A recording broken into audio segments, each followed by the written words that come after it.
I'm sitting at my parents' dining table again. Same house, same polished wood, same quiet tension that no one ever talks about. I'm 33 now. My name is Alina, and for the first time in my life, I'm not here to be invisible. Nothing has changed here in years. The roast smells like rosemary. The blue china plates are perfectly placed. My mom moves slowly around the table, pouring water like she always has, careful, controlled, quiet. My dad sits at the head, calm, certain, the kind of man who believes his version of reality is the only one that matters. And then Arya walks in late. Her heels echo across the floor. She's smiling at her phone, laughing, like she owns everything in the room, including what's in her hand. My keys. My Audi key. The one I bought 3 months ago after working 70-hour weeks for over a year. No help, no safety net, just me.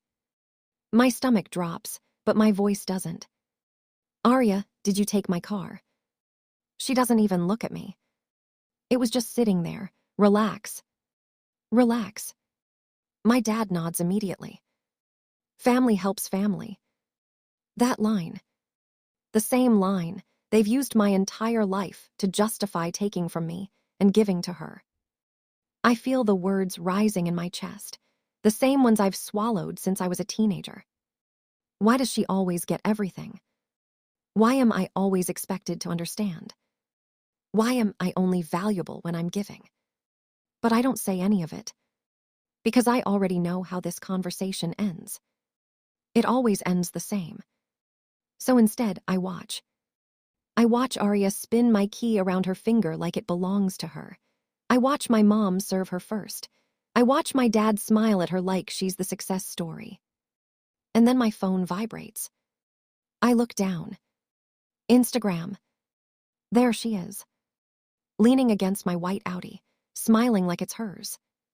Caption, blessed, grateful to my parents for surprising me with this. Family support is everything red. Likes climbing. Reality rewritten. For a second, everything inside me goes quiet. Not emotional. Clear. I slowly place my phone on the table so everyone can see. No shouting. No drama. Just truth. My mom reaches for it instantly. It's just a picture. Arya shrugs, mouthful of food. I'll delete it if you're going to be dramatic. Dramatic. That word again. The same word they used when I asked why she got a car at 16, and I got a bus pass. The same word they used when I worked 2 jobs in college while sending money home for her emergencies. The same word they used every time I tried to take up space. I look at the scratch on my key. A small mark. But something in me shifts. Not loud. Final. I stand up slowly. I'd like my keys back. Arya rolls her eyes and slides them across the table. God, here happy. I take them. They're still warm from her hand. And in that moment, I realize something. They didn't just take my car. They took my story. The one thing I built entirely on my own. And rewrote it like it was never mine. That night, I don't argue. I don't cry. I don't explain. I go home, and for the first time in my life, I stop waiting for them to understand. Because they never will. My apartment is quiet. The city lights flicker outside my window.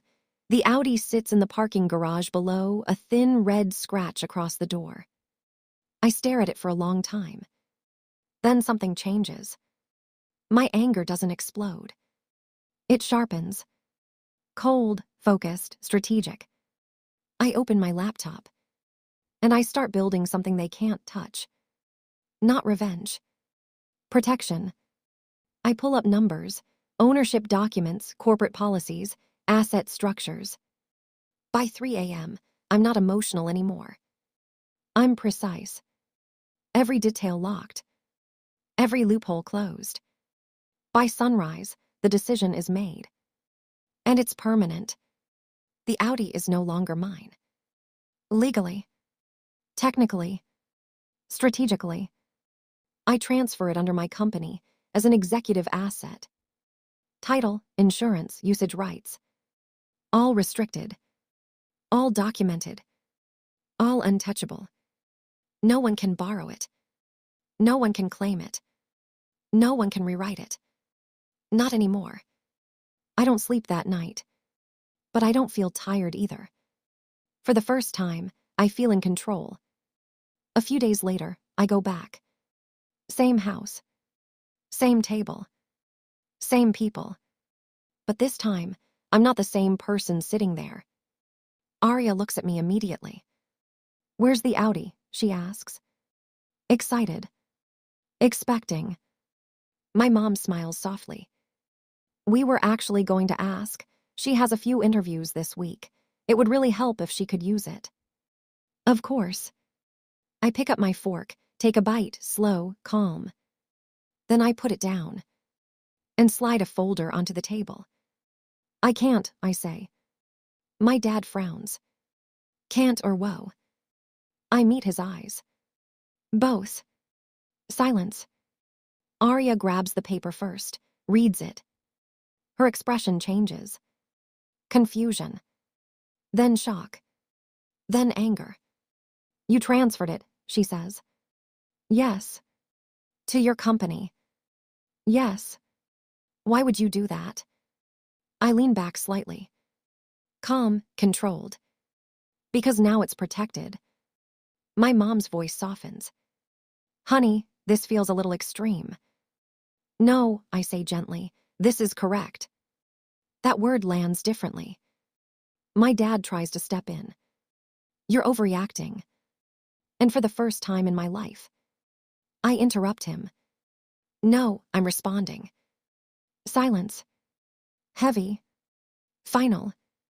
"I didn't do this to punish anyone," I continue. "I did it so no one has access to what I built unless I allow it." Arya's face turns red. "This is insane. You're doing this on purpose." I hold her gaze. Yes. No anger. No emotion. Just truth. I stand up. "I love you," I say, looking at all of them. "But love doesn't mean access." And I walk out. No slammed door. No tears. Just a quiet ending to a pattern that lasted 30 years. 6 months later, everything looks normal from the outside. But everything is different. I got promoted. Vice president. My photo is in the company lobby now, standing next to that same Audi. But it doesn't feel like something I own anymore. It feels like proof. Proof that I learned how to protect myself. The car sits in the company garage now. Clean. Untouched. Untouchable. Arya got a job too. Nothing dramatic, entry level. She figured it out. And me. I stopped shrinking. I stopped explaining. I stopped asking for permission to exist. Last week, a young analyst came to my office. Nervous, quiet, overlooked. Just like I used to be. She told me someone took credit for her work. I closed the door, let her sit. And I told her something I wish someone had told me years ago. Your work isn't yours until you decide who gets access to it. She left different. Stronger. That's the part no one talks about. When you learn how to protect yourself, you start teaching others how to do it too. Sometimes at night, I still stand by my window. Look down at the parking garage. The Audi sits under the lights, perfect again. No scratch. No story anyone else can touch. And I think about the girl I used to be.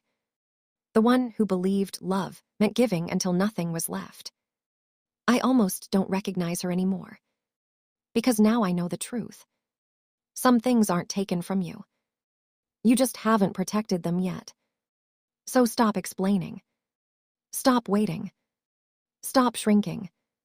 Move differently. Think smarter. And protect what's yours so completely that no one ever gets the chance to take it again. Like, subscribe, and remember, the most powerful comeback is the one done in silence.